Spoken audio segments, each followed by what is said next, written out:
if they have a grievance that they're telling themselves and they play that narrative over and over again to themselves, it is shaping their personality.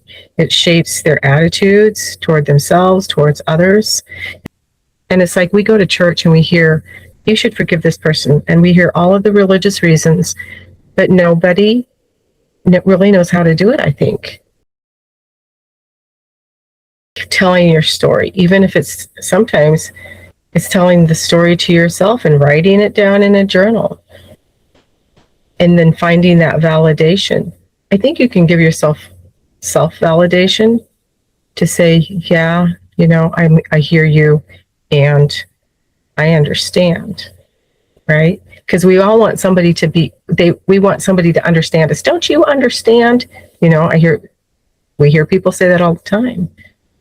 So I think one of that first steps, telling the story and then feeling validated. I think it's that wanting to stay with that story and saying, well, how can I forgive those people because they need to suffer because I suffered and da da da da da.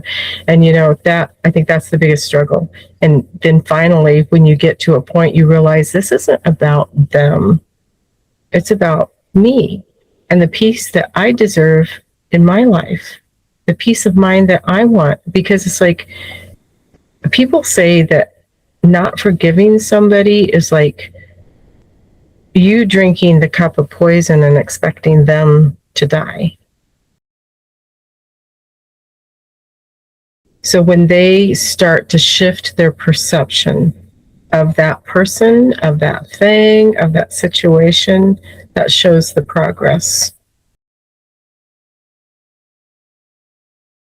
I believe what forgiveness really is just that peace that we feel within ourselves when we have let go, And haven't you ever heard, well, cut that person off from your thought or whatever because they're just causing you harm? But it's like, if you don't have these steps and you keep ruminating on it and everything, it just never goes away.